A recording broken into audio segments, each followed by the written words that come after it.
Crisis in 5 minutes. Sort of. Everything you need to know about the story so far. Spoiler alert. The year is 2020. A team of American archaeologists, led by Dr. Rosenthal and his daughter Helena, send a distress signal from the Lingshan Islands, off the coast of the Philippines. While the scientists were busy excavating an epic discovery, the North Korean armed forces, led by General Kyung, decided to seize the islands and take them hostage. Big mistake, Kyung. The US Special Forces dispatched Raptor team to save the archaeologists. Important guys to know: crazy British guy, psycho, all-around badass nomad, and their leader, Prophet. Each are sporting the very latest in nanosuit technology, suits that enhance speed, agility, and strength. A parachute mishap later, crises continue to develop on the ground. A mysterious enemy kills 2 team members in a very Predator-like fashion, and Prophet is taken captive.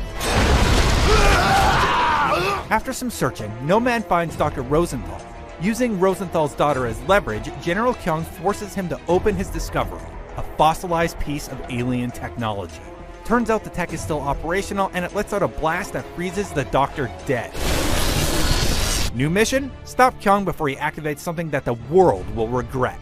Knowing what's at stake now, the US military starts a full-scale invasion of the islands led by Major Strickland. At the same time, the main excavation site starts to crumble apart, revealing a giant alien structure. Yep, these alien jerks called the Ceph are still very much alive and tired of human meddling. Despite Nomad's best efforts, the alien tech is activated, General Kyung dies, and a massive sphere of energy starts to expand and freeze everything outside. Nomad finds Prophet, who's now packing a super alien gun, and the two walk into an all-out war between aliens and humans. Major Strickland is killed by a Ceph exosuit, and the US forces pull back to the USS Constitution.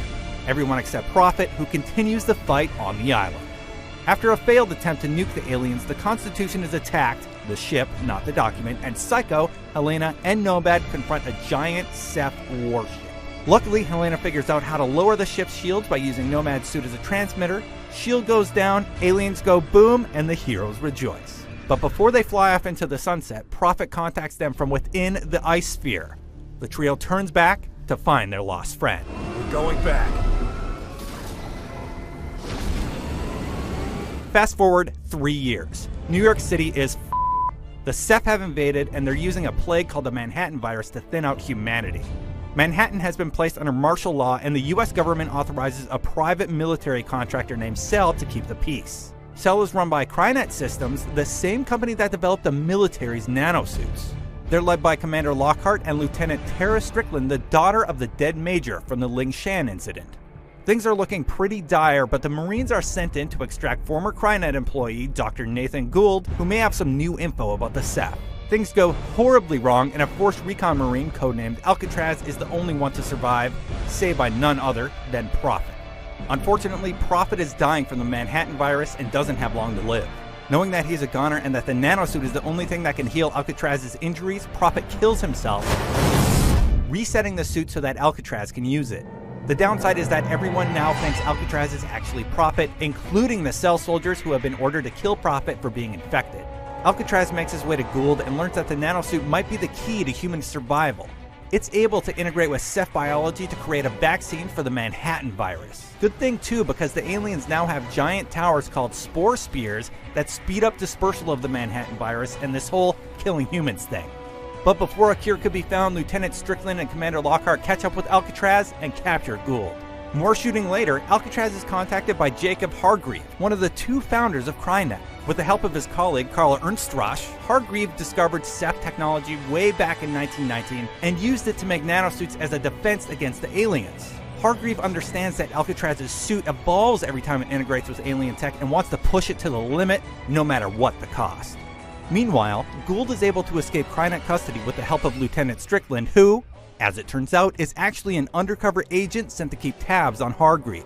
Fed up with being a pawn, Alcatraz decides it's time to get answers. He infiltrates Crynet's headquarters but is quickly captured and learns the depressing truth. Hargreave knew from the very beginning what would happen on the Lingshan Islands and was just using Raptor team as guinea pigs to improve the suits. He also knew that the suits were symbiotic and the suits would eventually become inseparable with anyone who wore them. His real goal was to have Alcatraz perfect the suit out in the field, kill Alcatraz, and then use the suit himself to save humanity. Oh yeah, Hargreave is also bat-crazy nutso. We are all dead men walking. Luckily, Alcatraz is saved by Strickland in the nick of time. He tracks Hargreave down but finds out that the old man has been in a coma the entire time and was communicating to them through a computer network. Hargreave concedes that only Alcatraz can save everyone and then proceeds to blow up his own compound. Yep, nutso. Meanwhile, the US government decides to launch a nuke at Manhattan as a last-ditch effort to contain the aliens. Racing against time, Alcatraz and friends head to the newly revealed alien mothership, complete with a massive spore spear that can instantly kill all humans in the area. Now that his suit has been perfected with both alien technology and biology, Alcatraz plugs himself into the spear and sends out a blast that kills all the aliens in the city and cures the Manhattan virus at the same time. However, a nanosuit soldier's work is never done. Prophet, whose consciousness has been stored in Alcatraz's suit, tells him that there are way more alien ships out there. The Ceph were the original inhabitants of the planet millions of years ago, and they won't stop until they get it back. Understanding that humanity's survival is on the line, Alcatraz now dons a new code name, one that will hopefully serve him well in the upcoming war. They call me Prophet.